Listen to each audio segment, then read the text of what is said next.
welcome to the second episode of the station wagon rebuild. I have dropped this chassis upside down so we can get the rear shackles removed. Front ones have previously been removed. Just take you over here and show you. So as you can see here, the front shackles have previously been removed, and for those of you at home who don't know how to remove shackles, there's only one easy way to do it with one of those sets. That, my friends, is a cutting torch. And yes, that is how I take shackles out, because I am not going to sit here for 5 hours with a hacksaw and trying to do it every other way. Firstly, what we'll do is we'll burn the bush out, so the actual rubber part will get burnt out, and then we shall just push it out with a punch or whatever.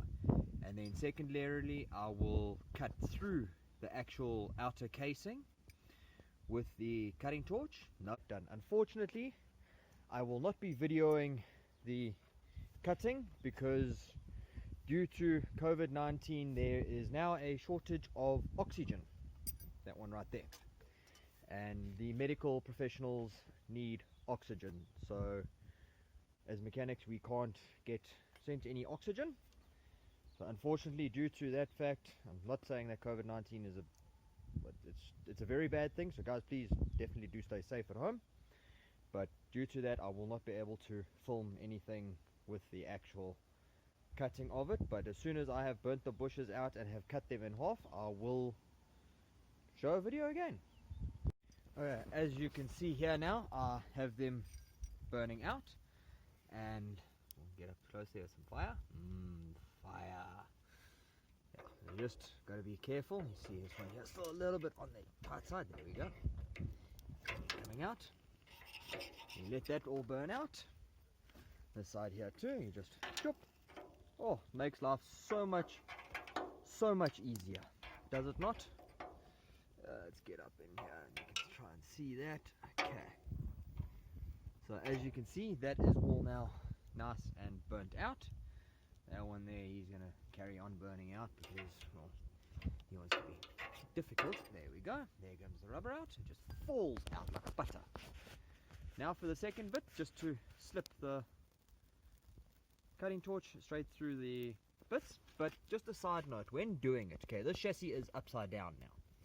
So when doing it, don't cut on the chassis side of this. Rather cut the side away from the chassis. So if there is any form of damage here, there is no pressure riding on it when you're driving, because your bolt sitting here, all your pressure will be forced upwards. Well, in this case downwards because it's down, but that would be, that's just my theory behind it. Please, if you have another theory behind it, then by all means, please tell me. Yes, I have seen people use sawzalls and everything else to get these bushes out, but I've always done it with a cutting torch my whole life, and well, I guess I'm just going to carry on doing it with a cutting torch because, well, a hell of a lot easier. Alright, well, we got the bushes out, and upon inspection here, because I always cut that section right there, you can see I got a little bit trigger happy with the cutting torch and just melted this edge piece here, but that's okay. I will get to that with a welder and ream it out nicely. But somebody else has had a go here, you can see there, and on this one over there as well, somebody has had a go. No, that was not me, because I only cut along these edges here. I mean, if you look at the top, you can see where my heat run was. Okay, now that that is out the way, I think I can fire up the pressure cleaner again and just give it another what quick blast, and then go from there. Well, as you can see now, we got the chassis up on some stands and got it up with the help of a gantry. Very nice tool, that. Very well worth the investment with just a block and tackle. So at least it is up now on stands, and it is ready to take its first coat of primer. So we will get on top of that now in the next day or two. We're just waiting for some sunshine because, yeah, those clouds there, those mean it's gonna rain later tonight. So that's our weather side. So as you can see, that's why the workshop is open this side and not on that side, kind of thing. So yeah, we shall be getting onto the chassis in the next day. Apparently, according to the weather report, it's sunshine tomorrow, so we will see what happens. Slight bit of a brief history to this old Landrover here. This 1969 2A was originally a library truck. It used to run books between Johannesburg, South Africa and Salisbury, Rhodesia, which is now classified as Harare, Zimbabwe. So that's this Land Rover's previous history that we know of, and then from there I lost a bit of the history of the vehicle, and then another friend of mine managed to purchase it somewhere along the line. And long story short, I had a Series 2 short wheelbase in need of a restoration. I wanted a station wagon, and well, we kind of just did a straight up swap for this vehicle. And then another friend of mine rocked up who now currently owns this Land Rover, and he wanted particularly a 69 2A station wagon. And well, he managed to twist the arm enough. He's got himself a 69 2A station wagon that I am going to be rebuilding. Here it is again, up on the stands, nice and all the bits. The rest of all the bits are there at the back, waiting and ready for when this thing has its axles and everything else in. Then I shall get on to doing all the bodywork. Here you can see that the chassis is now all coated and primed and ready for some black paint. But before we do any of the black paints or anything like that, I just needed to get it primed so that no rust or surface rust gets any worse, because red oxide is a wonderful paint. It is actually a etch primer, so it really does a beautiful job. In actual fact, I will take you and show you the paint can. Oh, I need to put a lip back on it.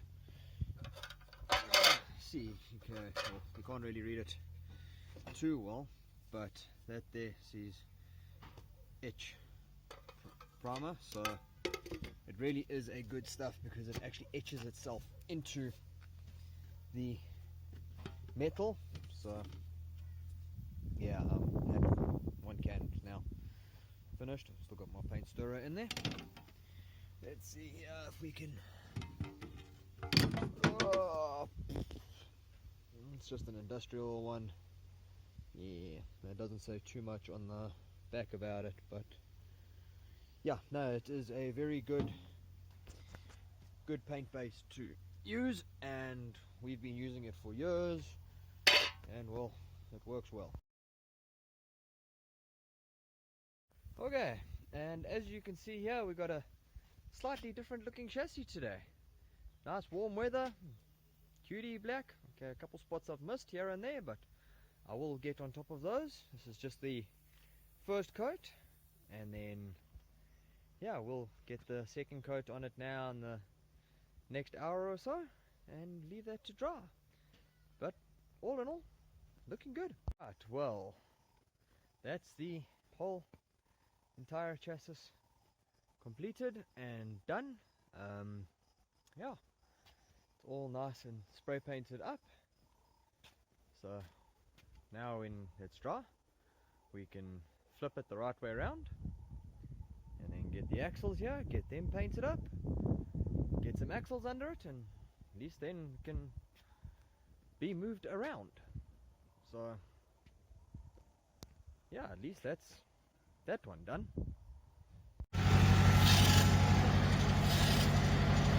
Now out of this chassis here is where the back axle is coming out of for that Series 2A station wagon.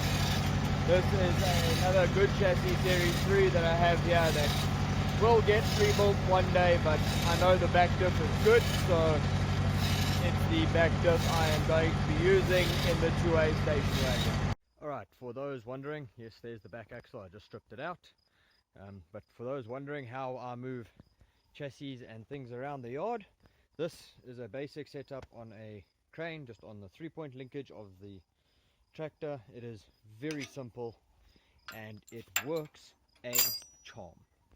So if you're thinking of building one, believe me, they work wonderfully. Let me just get this thing through here and hooked up. Oh, come on. Here we go, there's one. There is two right there. Now hopefully I haven't quite done this with this chassis before, so let's hope this one works. I did it with that chassis, but not with this one, so it should work. But the basic principle is, on the rear cross member, just jack it up, hook it round so the chains can't slide forward, and the chassis should lift. And let's see if this thing will lift.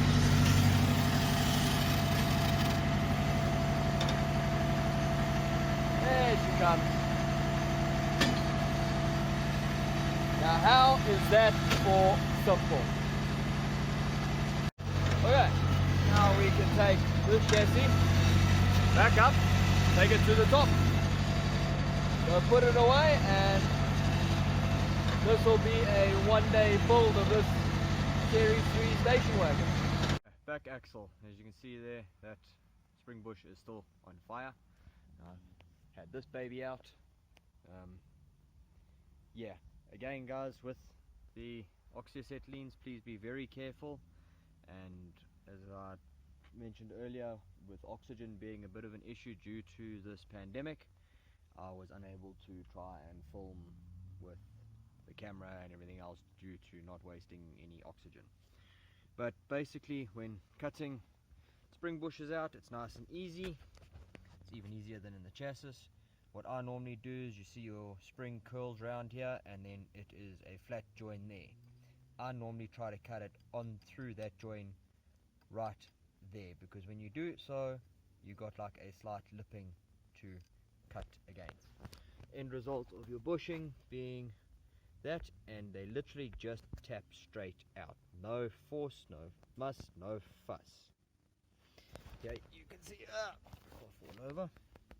See on the inside there, nice and clean cut straight through, no damages, no anything like that. And that is 4 bushes removed. On a little side note, don't be an idiot like me and burn your hands. Yeah, I was hitting with the punch, and these pieces are, how do I put this lightly, fucking hot. So if you do happen to use this method with a cutting torch and everything else, please take care. I would suggest wearing gloves, but some of us are just idiots, so we don't.